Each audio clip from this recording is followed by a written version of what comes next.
All right, everyone, welcome back to another weekly roundup edition of On the Margin. Today, I'm joined as always by my co-host, Mr. Mark Yusko. No adjective this morning because I don't know which direction we're going to go here. There's a lot of, I'm leaving it open to possibilities. I'm gonna have to get you energized. I mean, we were talking before we started that.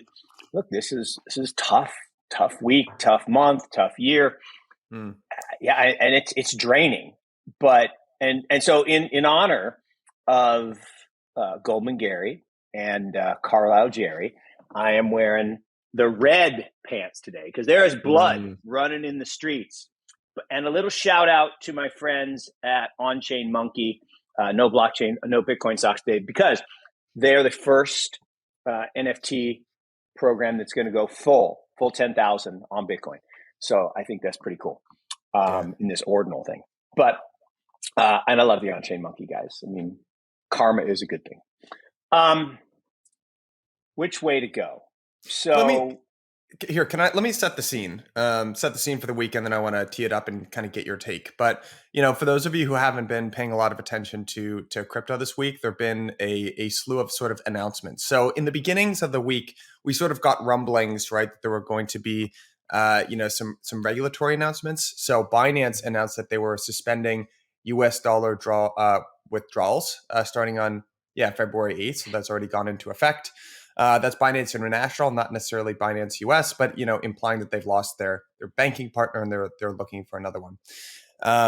There was also a probe that was announced, an SEC probe that was announced in Kraken, which prompted Brian Armstrong, who is of course the CEO of Coinbase, say, "Hey, I'm hearing sort of these concerning rumors about a ban or making it more difficult for US retail users to stake."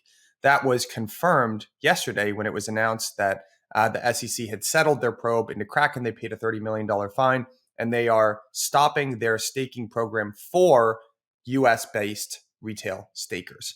Still going on with the international. These are like vague, high-level numbers that I don't know these personally, but I think the vast majority of their business, probably like 2/3 to 3/4, are in the US. So big deal for Kraken stakers. And it looks like the SEC isn't necessarily done. There was, an announcement about Paxos earlier this morning as well. So, Mark, let me know. What are you thinking about all this? Look, you could use the adjective, downtrodden. I mean, just the beat down just keeps coming, right? But I'm an optimistic guy. I'm a positive guy, so I'm not going to be downtrodden. But it would be easy to fall into that place. Look, this is, and I've been saying this for a long time on this show and other places. This is a systematic attack, and I mean that in exactly as that word means, on the crypto industry. And everybody says, "Oh, but it's not against Bitcoin." No, this is against everything. So Bitcoiners don't want to be called crypto. It's all cryptographically secure technology, so it's all crypto. But look, this is a systematic attack by those people who are in power. Now, why are they in power, and why do they have jurisdiction? Particularly when you think about international companies, why does the SEC have jurisdiction over them? I mean, it's a good question.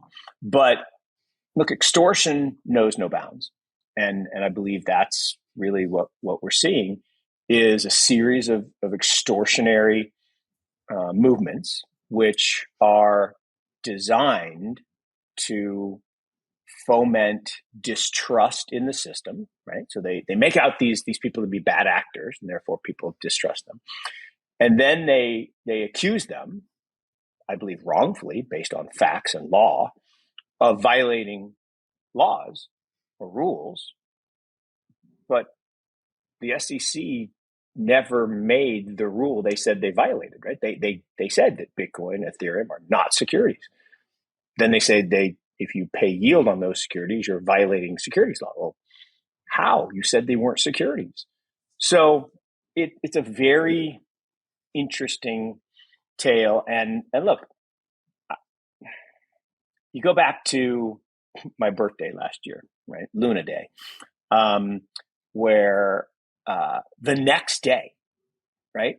less than 12 hours after the whole thing went down, Janet Yellen is saying, we need regulation of stablecoins. And I just happen to have this, 800-page bill that would fix this. I'm like, oh, you just whipped that up over the last, 12 hours? No. So, and then after the last thing with FTX, you had the Warren bill. Like, oh, you just whipped that up in the last week? Really? No. So look, I think this is systematic. I think it's a big plan to, achieve what they are achieving, which is, people in the industry feeling badly, feeling beat down, feeling like, wait a second, I thought this was supposed to be this evolution of technology and this innovation cycle and entrepreneurship and go America. And I mean, that's why I got into this. Mm-hmm. So I have a couple responses to that, which is one, I think that beat down downtrodden feeling. I have a good friend of mine who has gotten into crypto, pretty deeply this last cycle. And I remember having a conversation with him about a year ago. It's like, there will be another shoe to drop. I mean, just, kind of wait until what it feels like in the in the depths of the bear market. And I called him yesterday and I was like, remember I told you that, there will feel a time. I was like, this is about as bleak as I can remember it feeling during the last bear market, which probably means, by the way, that it's darkest just before the dawn. It's probably about. I am wearing the short sleeves. Spring has sprung in North Carolina. It's going to be close to 70 degrees today, and it's like 60 in New York too. Actually, it's pretty nice here. Actually, I was in your town for a couple hours yesterday. I spoke to a family office group, and thanks for the shout out, Mark.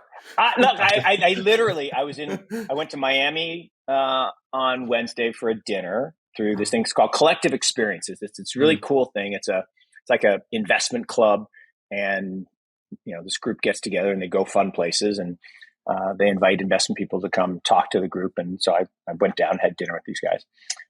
We did a little boat cruise, and it was fun. Oh, I saw that. It was Mike Green. Yeah, with Mike Green. Yeah, so Mike Green. So Mike Green, right? Whoever thinks you and Mike hate each other. I'm like, we don't hate each other. We are friends. We've been friends for 30 years, and yes, we differ a lot on things. But if two people always have the same opinion, one is unnecessary.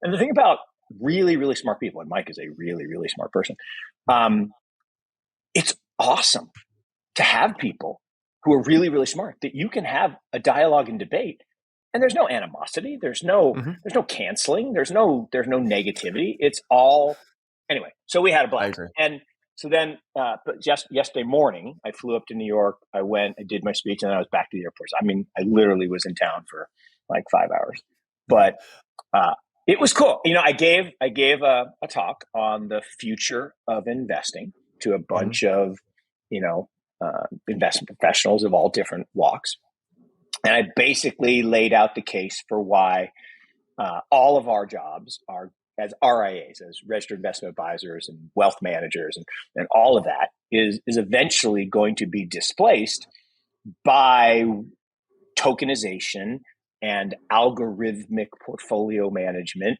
Now, not tomorrow, but it is far superior to have a portfolio that runs 24/7, 365, that constantly rebalances, that constantly gets you fractional ownership of the best asset classes like collectible Porsches and fine wine and real estate and private equity and venture capital, things that most investors aren't even allowed to have in their 401k.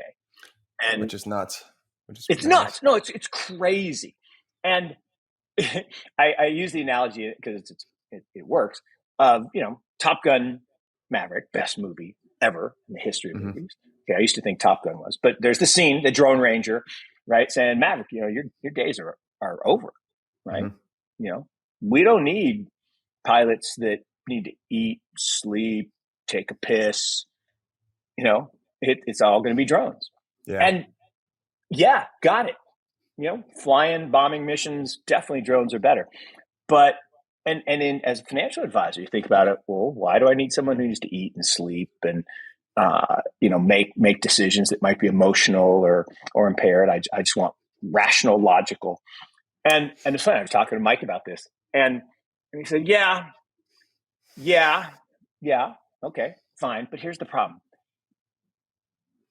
As good an idea as that is, if that were actually happen, then so much money would flood into venture capital, because that would be the highest and best use case, that the returns would go down. And that's why it's a walled garden, right? That's why, the SEC, in their infinite wisdom, says, oh, if you're not rich, you can't invest in this, which are your protection. No, it's not. It's for their protection. It's for the rich people's protection. All walled gardens, all walled, gated communities are not for the poor people's protection. It's for the rich people's protection. So I've got to actually do a bit of a shout out here, actually, to one of our sponsors, Public. So they have they're a very interesting platform in that, like, you can do everything that you would do with a traditional brokerage, like individual stocks, ETFs. You've got crypto on one spot. But they've also got alternatives in one space. So like some of those, not all those asset classes, but some of those asset classes they give you access to. They actually just launched treasury accounts too, so Nice. you can get access to. Which, by the way, I honestly I can. Probably should have done this at some point in my life, but I've never tried to invest in U.S. Treasuries before. But now, like, they just make it super, super easy, do all in one place. So go check them out. You just reminded me of them. I want to zoom back in though on the crypto stuff that we were talking about. I also want to correct myself. The Paxos investigation was the New York Department of Financial Services. That's not SEC. Yeah. So different. Right. But I think it brings up a couple interesting points. So staking in general, right? So there was a great thread on Twitter. I'm sure a lot of people have maybe seen at this point if you're concerned about this or been digging into it. But a lot of the devil is in the details.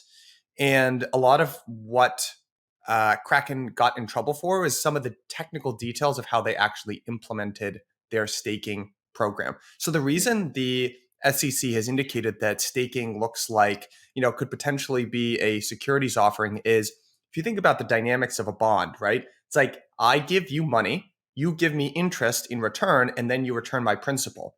Staking looks a little bit something like that, right? I have my ether, right? I stake it, I get some rewards that are paid from the network, and then eventually I get to withdraw my ether. Looks very similar. It's a huge difference though, in that you're not taking necessarily, individual counterparty risk. And I don't think that the Howey test applies to this new technology. It's not an orange grove. But it's not an orange grove. But there were some differences just in terms of how Kraken implemented their staking program, and like, for instance, like consistency in payments, right? In staking, it's not necessarily a consistent thing. Like, hey, every other day, like a payment gets spit out. Kraken was kind of abstracting that, right? They were saying, hey, like, we understand roughly, systematically when we're supposed to get payments from this stake from the network. We're going to smooth that out to make it a better customer experience. SEC kind of looks at that and says, hey guys, like that, you see what I'm saying? Like, they kind of made these differences in terms of how the program is actually implemented. And then there's a specific way of, kind of mixing. Again, I'm not an expert here. I'm going off basically Twitter. And Michael, and again, it's great insight on how they found a way around the facts, right? The facts are that this is not a security like a stock or a bond. It's just not. It doesn't meet the Howey test. But to your point, if you stand on one leg and squint really hard and look at how they algorithmically smooth things to make it easier for the customer, and again, you're supposed to, in this world, as a financial services provider, make things easy better for your customers. That's the whole point. And the job, as I understood it, of the SEC was to protect those customers and make sure that financial services did that, instead of skimming off the cream or giving them the worst stuff. So the fact that they created a better model is not a negative, but because it gave them a back door into saying, oh, you broke the rule, but there was no rule. Oh, well, we're telling you the rule now. And that's the problem I have with all of this, right? Whether it's BlockFi, whether it's Gemini, whether it's these guys, to come in after the fact and say, you broke this rule. Well, there was no rule. Well, we're telling you the rule now. And so in the past, you broke it. existentially, that's just crazy. And here's the thing. The other thing is a positive, engaging regulator Mm-hmm. would take a different approach. They would say, you know, we want to be partners. So help me understand what you're trying to do. Okay, you're trying to do this. Okay, well, these things get a little too close to the third rail. So how about you try this? And there would have been a period of adjustment, and there would have been a grace period to get in compliance with said adjustments before there was this. No, that's not. And this is what Hester Pierce is railing about. Every single time this happens, she abstains or dissents. Actually, it doesn't abstain, she dissents. Why? And then she writes about it. And it's because you're not supposed to use enforcement to regulate. You're supposed to regulate and work with your partners to make sure they follow the regulations. And that's how it's supposed to work. What's going on, guys? Want to give a quick shout out to this episode's sponsor, Curve. They are the one-stop shop credit cards that helps you take control of your personal finances. Here's the reason I personally love this company. These guys are all about helping you manage and maximize your personal cash flow. We have been talking for the last couple months about everything that the Fed is doing with raising interest rates. Obviously, no one's got a crystal ball. This is not financial advice, but I think it makes sense more than ever now for companies to be managing their cash flow and for you as an individual to be managing your personal cash flow as well. Curve makes it super, super easy to do that. Even I can do it as a technological Philistine. They aggregate all of your spending information in one place. They make it super easy to plan. But they actually go one step further than that. They have a very cool feature called Go Back in Time, which allows you to switch payments from one card to another. So if you have an unexpected expense crop up, boom, you can move that over to your credit card, free up some cash. Or maybe you learned too late that you could have earned more rewards by spending on a different card. Boom, Curve has you covered there too. And the last thing that I'll say is, if you click the link at the bottom of this episode, you'll get $20 in Curve cash, but you'll only get that if you click the vanity link at the bottom of this episode. Plus, that gives me the credit as well. So thank you, Curve. I appreciate you caring about cash flow. Guys, click the link at the bottom of this episode. Tell them I sent you. I hear you on that. The point that I was trying to make about Kraken is I think okay. The way their staking program works, the question I think the SEC from a legal perspective is very interested in answering is, do the yields come from the protocol or do the yields come from actions that Kraken takes? And I think the way that they're like, if we're going about this from a legal interpretation, a lot of the question ends up being like, where is the yield necessarily coming from? Yeah. Now, the reason why this is relevant, right, is because there are other staking providers here in the US that could be impacted, right? Most notably Coinbase. So Coinbase has their sort of vanilla bread and butter staking program. They also have CB ETH, which is a liquid staking product.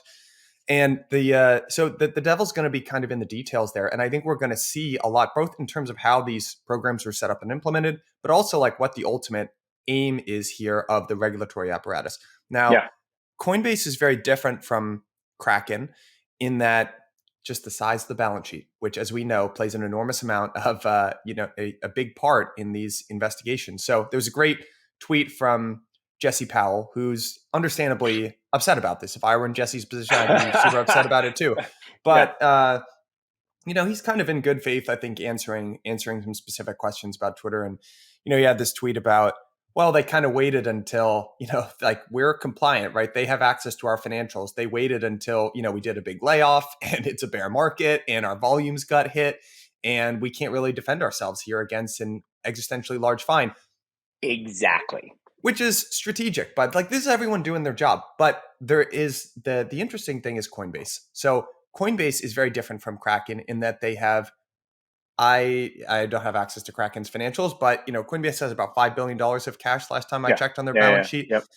They have, it's about 11% of their revenue that comes from, I think it's subscriptions and services is the exact line item, which is basically ETH staking.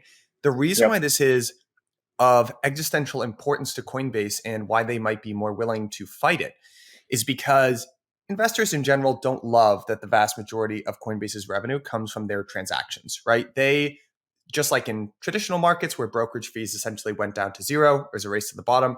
They see that happening for crypto brokerages and exchanges as well. So that services and subscription portion has been signaled to Wall Street as something that's extremely important. They need to protect that 11%. Yep. So I think they'll go to the mat on this. Brian said he was. I mean, Yeah. and I think he has every right to. And to your point, based on the current definition, now that doesn't mean they won't change the rules again. And that is, and look, I don't want to antagonize the SEC. No. I mean, we just had our I don't exam, either. and we complied, and we helped them, and we helped educate them, and I like the team that, they're nice people. So I don't want to antagonize them, but I really disagree with the chairman on a number of the things they have ruled recently. And I'm entitled to disagree. I'm not going to say bad things about him because that'd be stupid, but I can disagree with him. I do believe, right? And you and I may even disagree on this, but I do believe this is part of a bigger, more sinister plot to, try to weaken the growth and the adoption. And I've talked about this. It's my hashtag, right? Then they fight you. We are in the then they fight you phase. And unfortunately, it's not going to be short. I mean, it's going to be years. And that is the history of big disruptive innovations. You have to fight for the internet had to fight the telcos for years. I mean, it was brutal. And that depths of depression feeling, I remember. I mean, it's kind of crazy when I think about it, given how wonderful the outcome was. But when we invested in Yahoo and eBay and Google and all these things, and the telcos were trying to get this law passed, and Krugman was out saying it's never going to be more important than fax machine. Everybody's like, the internet's over, and then Amazon went down, and you're you're in 2001, and you're just like, oh my God. I just spent all this time in this, and then we made hundreds of times our money. Not hundreds of percent, but hundreds of times our original investment in these companies. Not all of them. We had ones that went to zero, and that's the way it works in venture capital. But holy moly, I remember. I don't remember the exact day, but I most of 2001 was not fun. It just was not fun. And it was hit after hit after hit. And that, eventually, the telcos lost. And today we live in a Web 2 world. And now as we transition to Web 3, the same incumbents don't want to lose. I shouldn't say the same. It's a different set of incumbents, because now it's the financial services. And financial services, they're even more connected than tech. Nah, that's not 100% true. I mean, Verizon, AT&T, those guys, they are very powerful. They spend lots of money in DC. I mean, hundreds of millions of dollars in lobbying. My favorite story on that, we invested with this guy, Phil Falcone, very famous hedge fund manager. And he had this amazing competitive network. It was new technology to create another cellular provider, and things were going great. And the government came in and said, we need to take this upper right-hand corner of your, think about it as a rectangle, like the screen. It's the upper right-hand corner of the screen. We're just going to take that through eminent domain, and we're going to use it for our GPS tracking satellite stuff. And I'm like, why us? I mean, well, because your spectrum is exactly the right, what we need. We're just going to take it. Okay, that's fine. It's like 3%. Okay. Well, then a couple of years later, they're getting ready to announce the launch of their network. And just coincidentally, Mike, just coincidentally, that year, Verizon was number one, AT&T was number two, the two largest lobbyers, over $500 million between the two of them. magically, just before launch, I mean, 3 weeks before launch, the government comes out and says, your network is interfering with our satellite positioning system, so you got to shut it down. What? That was our spectrum. We paid for it. We built it. Did they remunerate? I mean, did they compensate you for that? No, out of business, bankrupt, gone, done. So not the good guys don't win every time. The good guys do not win every time. But I'm not worried about that with crypto. I'm not, because this tech is so superior. Like, another cellular network. Okay, 2 is not as good as 3 or 4 or 5 for competitive reasons, and duopolies are bad for customers. Again, if the government tried to protect customers, they would encourage competition, not discourage competition. We would not have monopolies. We would not have duopolies. There would not be 3 major airlines. There would not be 2 major car rental companies. That is money talks, baby.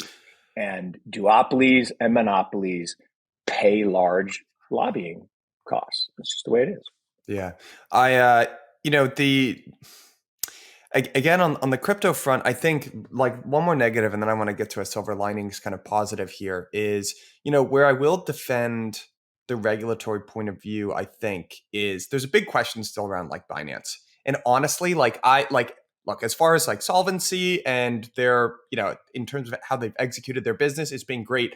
It's just not a hard stretch for me to put myself in the shoes of a regulator and say, look, this business, this entire industry, like, I don't know off the top of my head, but it's probably 70% of exchange volumes or something crazy like that is Binance. And it's this weird offshore entity that frankly, like I've never had any reason to suspect that they're doing anything underboard. But like the way they communicate even on Twitter is, even as me as a deep believer in this space, I'm like, guys, come on. This just seems weird. And that's, I mean, Paxos is connected to Binance. Like basically everyone in this industry has ties with them. So I can put myself in the shoes of a regulator and see being uncomfortable with that. On the other hand, I want to get to the positives of this, or like how I think this could be good. Basically, the US is doing everything they can to make it more difficult, regulate value away from the CeFi part of the space. Yeah. And what it's forcing the industry to do is during this last bull market, when there was run, like everyone basically felt the gravitational pull of CeFi and centralization because it's easier. Mm-hmm. You can move faster, you can harness resources. Everything from like how we create capital to how we organize companies, that's all a CeFi type world. But now I think what you might actually see is a small advantage handed to truly decentralized operators. And I'm not gonna be one of those people who's like, this is a great thing. This was not a good week. Yeah. This was a setback. But I do think overall, inadvertently perhaps, the US regulatory apparatus is pushing us towards the future that I think we all want in this space. And maybe the future of the relationship between of exchanges is there's some kind of like thin app layer on a fatter kind of decentralized protocol layer underneath. And maybe they get a little less margin, and maybe they're not as valuable as businesses. Maybe the apparatus, what no one is really saying out loud here is there is a future where the incumbent financial system is the front facing way that you interact with decentralized protocols. That's a real possibility. But I actually, there is a future when I close my eyes 10 years from now where most of the financial functioning happens, right? The back end of the financial transactions, which is important, comes from this decentralized sort of infrastructure that we've been building. So no, look, yes, and yes, right? 100%. And that is ultimately where we were always headed. Yep. It's just how quickly. Right. And because here's the thing, it's like population, right? You can't make people old faster. Like when you have a lot of 25-year-olds in an economy, you can't make them 45 suddenly and more productive and great business owners and big spenders. Mm. 25-year-olds they're not very experienced. They just haven't been around a long time, and they're still learning their roles, and they don't have a lot of money. I mean, some do, but bottom line is, as a group, and that's why you have inflation in those economies. You look at any economy with lots of young people, it has high inflation because that's borrowing from your customers in terms of higher cost to train your workers. So you can't make people older, even if you import people. If you have immigration, the average immigrant's like 33, so that's closer to 45, but it's still not there. And the same thing's true here. Is you can't make all of the millennials and Gen Zs and Gen Ys, Gen Zs, and now Gen As. I saw a great line. Maybe you even tweeted this out, but a Gen A is never going to have a leather wallet. Yeah, I saw this too. To carry credit cards and money. They're never going to have one of those, right?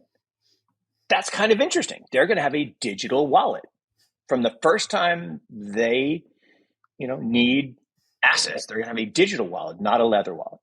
And that's an interesting, but we can't make those people be in charge tomorrow, right? It's going to be 20 plus years. And so what we thought, I think collectively we all thought was, well, TradFi was definitely going to be disrupted the same way media and commerce were disrupted by the internet. But CeFi was this bridge to DeFi, this truly decentralized. And I agree with you that this response by the U.S. regulatory apparatus will accelerate that move. It'll also do another thing, which they don't really want. And if they thought it through, they wouldn't have done it, but they didn't think it through. Law of unintended consequences is it will push people and assets outside. It will. U.S. That was the other thing it just I was will. going to say. It absolutely will. Absolutely. Yeah. I mean, why? Being an entrepreneur is hard enough. I can't imagine being an entrepreneur building one of these protocols with the threat of not only your personal identity and your financial situation crumbling, at any given day. You could also go to jail or face an inquest from the SEC. I'm shocked that anybody does it, to be honest. The programmer, right? The programmer for Tornado Cash is still in jail. SBF is sitting in his parents' house sending text messages, blowing my mind. And that guy's in jail because he wrote code. Okay, so 100%, if you are building something that threatens the status quo, and suddenly that status quo is going to fight back and start jailing people, you're moving. I'm with you. It's like when China said exchanges, no mas. What they'll do? Screw you, China. No, because China jails are probably even worse than American jails. So what they do? They move to Japan and Korea and West Texas. And I mean, now the countries that embrace the future are going to win. But here's the other thing, and this is the part that's hard. This is really hard to wrap your head around. And this is my point of my talk yesterday, is the ultimate endpoint is a nation stateless state. Because the metaverse, right, broadly speaking, and digital commerce and crypto doesn't need nation states. In fact, it defies nation states. Yeah. And therefore, there is a world that will exist. It doesn't mean the nation states will go away. It's not like America will go away. But I asked the simple question. Does anyone know why different countries have the borders that they have? Right? Like, why does Ethiopia look like Ethiopia? And why does, Canada look like Canada? Because a bunch of old white guys sat in rooms and drew lines on maps. Literally, right? And so we have bloodshed because families were divided and religions were moved. I mean, and think about it. Have you ever seen a straight line out in nature? No, there are not straight lines out in nature. And yes, there are borders that follow rivers and stuff like that. But the bottom line is those were decisions made by people who weren't on the front lines, right? They were back away with power and wealth and decision-making authority. But at the end of the day, those decisions have created, centuries of inculcation around this idea that nation state. This is a true story. So I got on a plane to go down to one of these other events a couple months ago down in Cayman. And I had changed my backpack. I got a new backpack and I had forgotten to put my passport in. So I got on the plane here, didn't need my passport, got to Charlotte, go to get on the plane. And they're like, "Oh, I'm sorry." I'm like, "Hold on. Okay, I don't have my physical passport. I got it. But you've scanned my passport 100 times. You can take the picture of my face right now with all the facial recognition that's going on, and you can pull up exactly who I am. I'm standing here in front of you. No way you should not be able to verify my identity and let me go to Cayman, which is not even really a foreign country, like a protectorate of the United States. I mean, it is a foreign country, I know. But no way, they weren't going to let me do it because of this silly, antiquated, the fact that we have to carry around a paper passport. Ridiculous. Absolutely ridiculous. So, but that's the rule we have. But those rules are going away. Yeah. Not tomorrow, but in the future. And I don't know what you call that stateless state, but it's coming. What's going on, everybody? Thank you for listening to On the Margin. I just wanted to take a quick moment to let you know about a very special offer that we have coming out of Blockworks Research. Now, many of you will probably be familiar with our platform, but Blockworks Research is the most blue chip spot to get research, data, governance, models, and a whole lot more about the leading DeFi protocols in the space. I've leaned on our analysts time and time again to explain complicated concepts going on in DeFi to me like I'm 5 years old. They can do the same for you. If you invest in DeFi or are just interested in it, it is an absolute no-brainer. As a listener of On the Margin, and to say thank you all for listening to the show, you can use Margin 10 for a 10% discount, and that gives you access to everything, which would be weekly in-depth reports, live data, all of that good stuff. So again, that's code Margin 10 for a 10% discount. Link is in the show notes. Sign up now. Thank you later. I want to do a quick check-in on macro, actually, because I want to actually also issue not a bit of a correction, because I've sort of changed my mind on something. And I'm frankly a little, again, I'm not 100% sure how to think about this. So I'm actually going to rely on your opinion here for a minute. So, we were sort of talking about this, the amount of stress. Start calling you Lord Keynes. I'll take it. You know the story, right? I mean, Lord Keynes, he gave a speech, and he gave a speech a week later, and guy in the front row said, "Lord Keynes, last week you said the exact opposite." He's like, "When the facts change, I change my mind. What do you do?" What do you do? I mean, it's a great what do quote. you do? I mean, it's just like, come on. I'm with you on that too, in that I've always, sort of raised my eyebrows a little bit when people accuse politicians of being a flip-flopper. People are, it's like Ron Paul, who hasn't changed his mind since the 1970s. Like, you changed your mind since the 70s, my man? It's been a long time since the 70s, brother. Some things have changed. Yeah.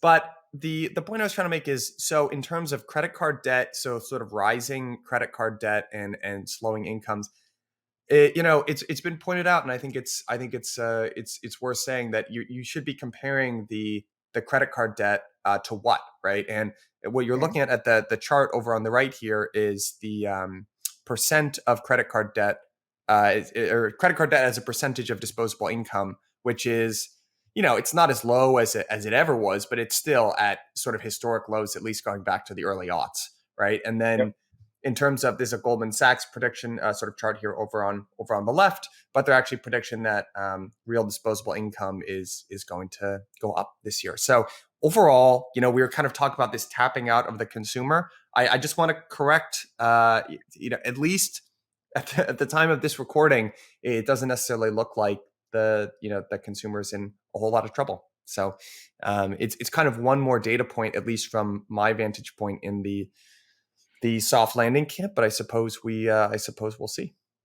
Yeah, look, I think I do think that is the new narrative, that wages are still rising, and and that incomes are going to be okay. The retail sales data isn't corroborating that. December actually was the worst month in, I don't know, 2 decades, something like that. Yeah. So I'm with you that these two charts definitely make the case that it's not as dire as some, including myself, would have said based on the just massive increase in credit card balances and delinquencies. I mean, massive. Now that's a base effect because you can see that giant drop after the stimmies. And there's still money from those stimmy checks. The thing is, I think that's a bad number because that's all in rich people's bank accounts. It's not in the average person's bank account. I think they spent it. They either retired some debt or they bought some stuff. They went to a movie, ate out. I notice it. Airports, not quite as busy. Last couple of days, restaurants not quite as busy. No, not disaster, not empty. But we were in a restaurant for this dinner down in Miami, and there were 3 parties in the whole restaurant, and that was not. Now it was a Thursday. It wasn't. No, it was a Wednesday, so it wasn't like a Friday or a Saturday. But 3 groups, and that's not a lot.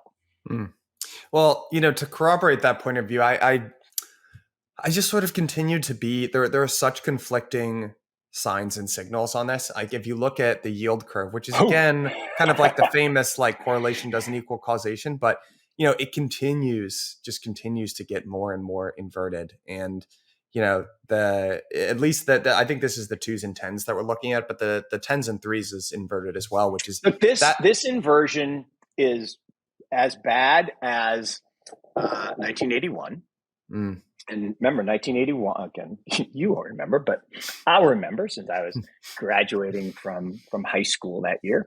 1981 was the first of a back-to-back recession, 81 and 83.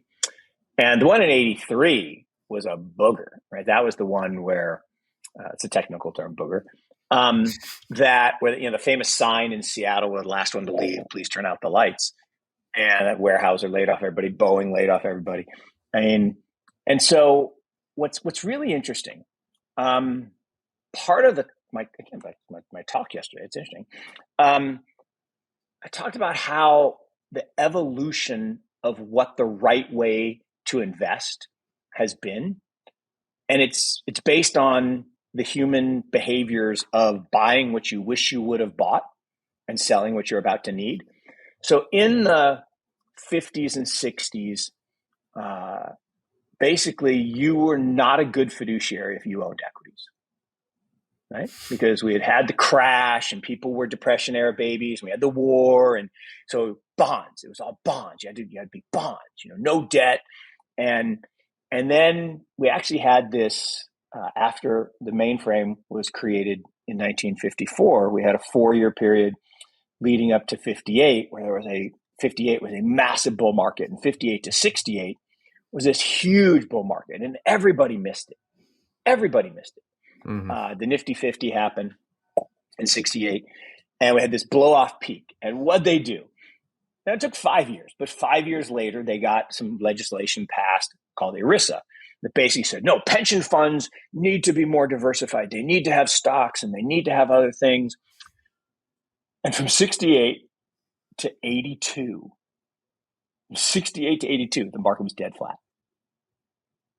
Dead flat. So people bought what they wish they would have bought in 68.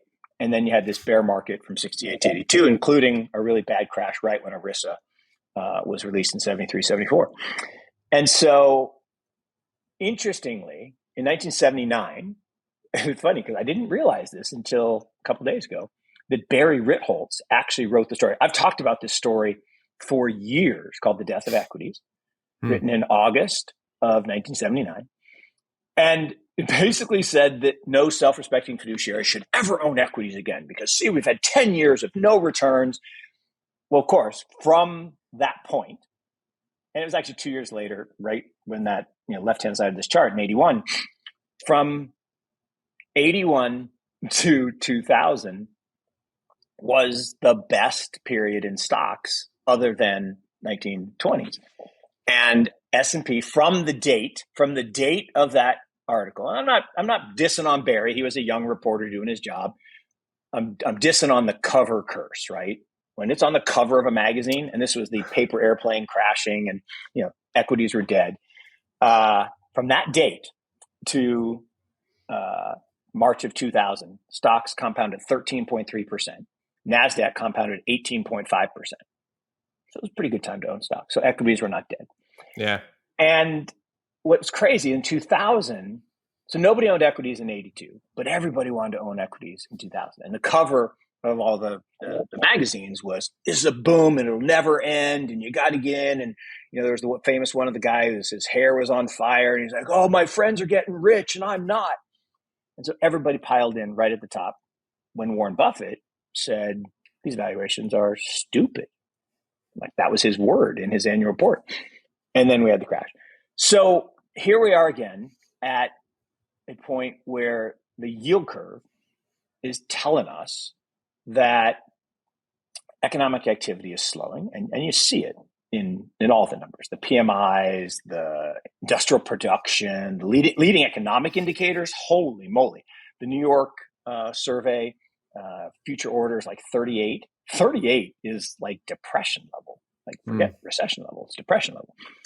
So all these indicators are saying it's bad, and yet people are like, no. Meme stocks. I want to own meme stocks. I want Bed Bath & Beyond. Wait, Mark, what about Google's $100 billion mistake? Did you see that this week? Oh, 150 billion. Here's the crazy thing. Bard made a mistake, which someone said actually it wasn't a mistake, but okay, whether it was a mistake or not, they lost $150 billion in market cap in 2 days. Chat GPT, which is really cool, is only worth 30 billion. I know. So one mistake, which might have not been a mistake, and I'm going to guess, I'll make a prediction. Google's AI capabilities are good. I'm going to make that prediction. I'm going to go way out on a limb. It's a good prediction to make. Yeah. I mean, here's a company. Here's a company that in 2005 bought Android and now has 80% market share. Oh, I just learned this yesterday from this really cool guy. His wife is a cypherpunk, and he's now in digital, MIT scientist. He actually told me an amazing story about SBF, which I will share. More corroboration to my point that he is the master of nothing. But this guy was saying, oh, wait, I just lost my train of thought. Where was I going? We were talking about, I want to give, by the way, for those of you who weren't following along with this whole Bard saga, Bard is Google's response to ChatGPT. So they debuted their AI. They had a commercial about Bard and what Bard could do. It looks very similar to ChatGPT. They didn't catch it. There was a mistake in Bard. Maybe I didn't know that it was maybe not a mistake, but whatever. People interpret it as a mistake. I don't know if it's took a mistake 3 days. I've heard people say it was a mistake. There are other people say it was a mistake. But the market cap of Google went down $150 billion on that mistake. Yeah. And all of ChatGPT is only worth 30 billion. But here's the crazy part. This is crazy. GPT stands for generative pre something transformer. Not predetermined, whatever it is. But the word transformer, guess who built the transformer that Chat GPT is built on? Google. One of the biggest mistakes they've ever made, this guy was saying, they thought that this was either competitive or something with their business. So they said, we're just going to put it out there in open source. And I guess OpenAI came along and said, "Oh, this is interesting. We'll take that." Yeah. And they then built around it. But it's, as I understand it, and again, this guy I don't know. This guy knows. I mean, he was part of it. He said it was the biggest mistake Google has ever made. So they're not perfect. Yeah, it's fine. And then just to end here on even the terminal rate, this is the market's expectation of where they think the Fed is going to get, or where rates are going to peak out. And we're back up, right? So it looked like in between sort of October, November is when it peaked, and it's been sort of trending down, but it bounced. It went ahead and bounced right back up to I think a new high of 5.15%. But Mike, the pivot. The pivot. Yeah. Come on, there's a pivot. The Fed pivoted. Wait. That doesn't look like a pivot to me. That looks like new all-time highs in the terminal rate. And here's the thing. Not only did he not pivot, he kind of doubled down on we're not done and we're going to keep, turning up the gas.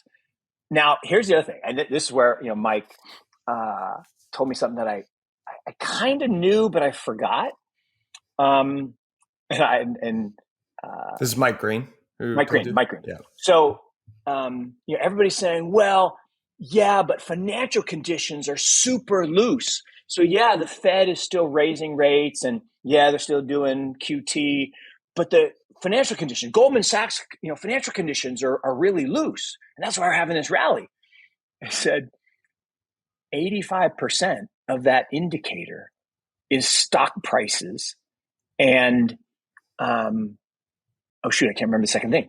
But he said, all that's measuring is the fact that the stock market went up because, and here's what really happened. China put $3 trillion of liquidity into their system. Right. Just like they saved the world in 2016 when they printed $4 trillion. Mm-hmm. So this has nothing to do with the Fed beating inflation. This has nothing to do with the meme stockers saving the world. This is simply that indicator is bad.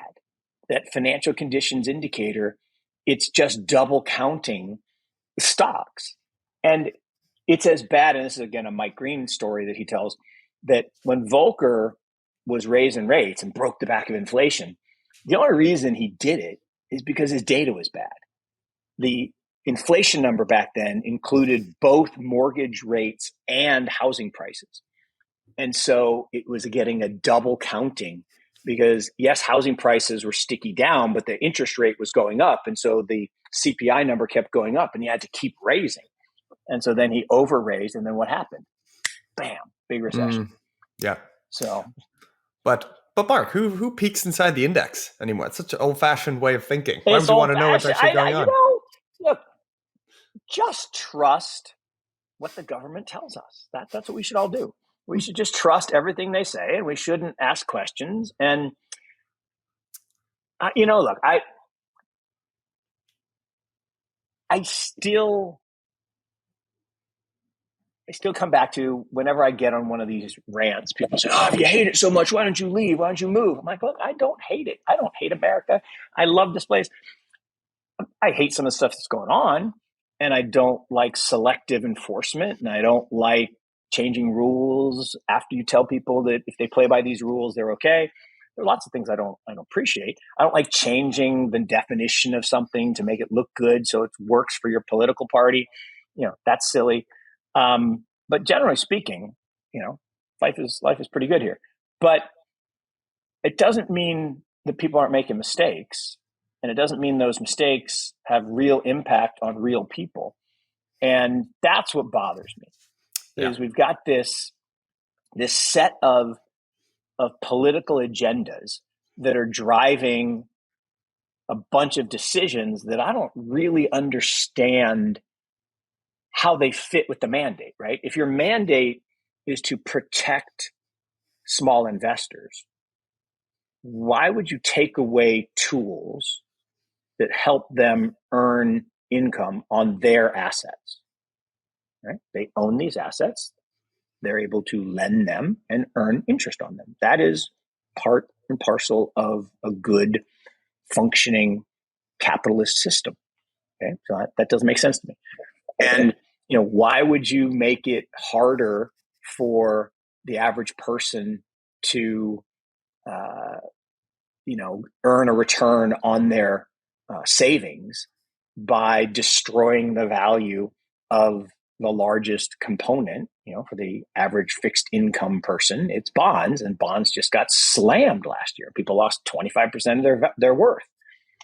Now you'd argue, oh, but we're going to pay them more in the future. I'm like, yeah, okay, that's fine.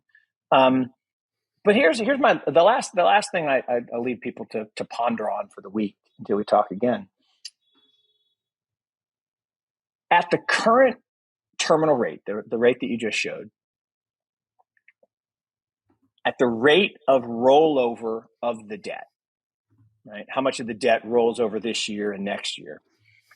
We're going to get to the point, I think it's in 3 years, I think that's the right number, where the interest consumes all of the spending.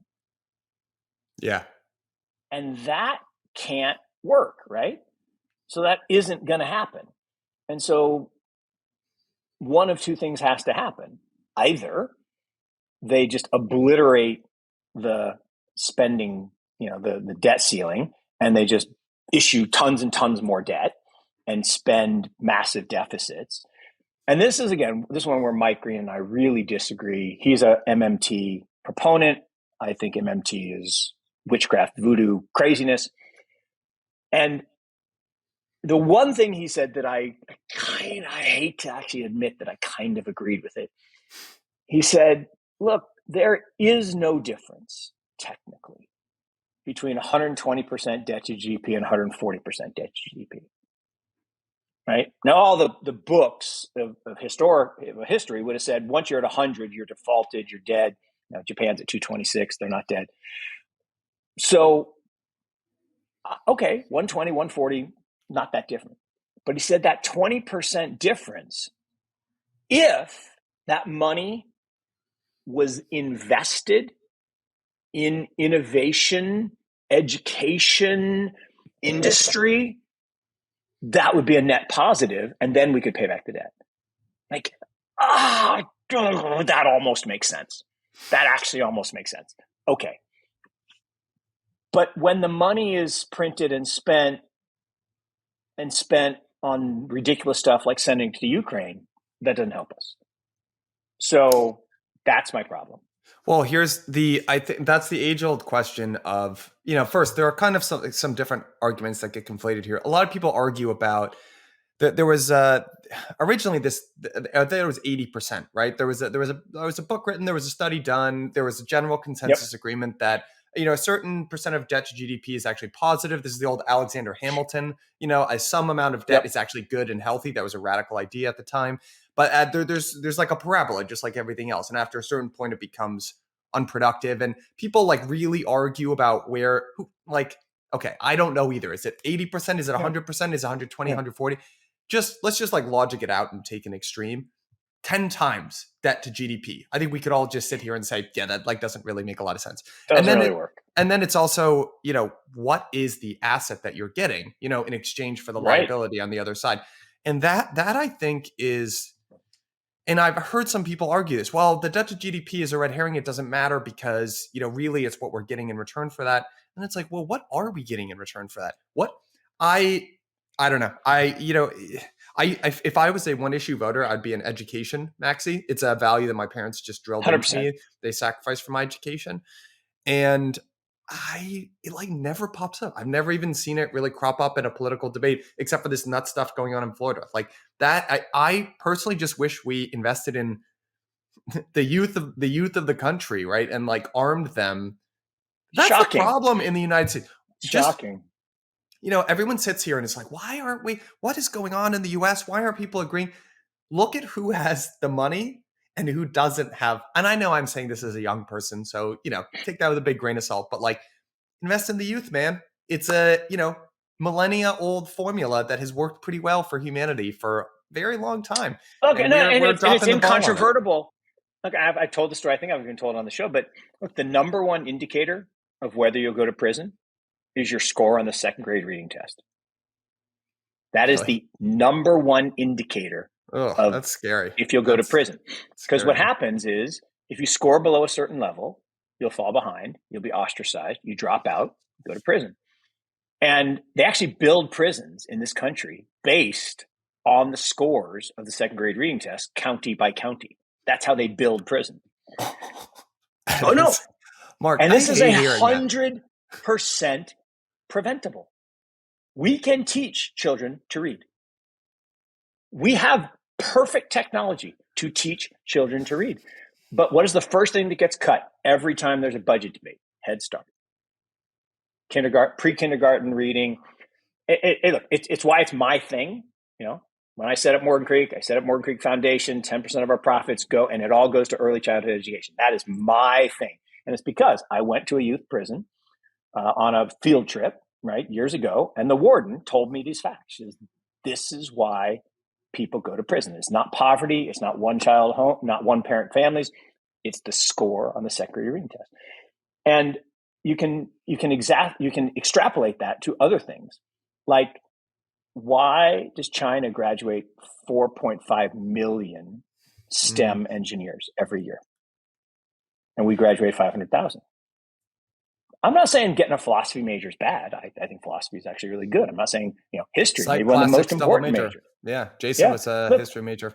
Yeah, I'm not saying those are bad, but we need to educate our youth in lots of things: reading, writing, arithmetic, right? So I'm with you. If we took that, if it were up to me, I would take all of the money in the Social Security Trust Fund, all of it, and I would create a venture capital fund, just like Temasek and Government of Singapore did, and I would invest that capital in businesses, education, infrastructure, commerce, technology, and the government would own things.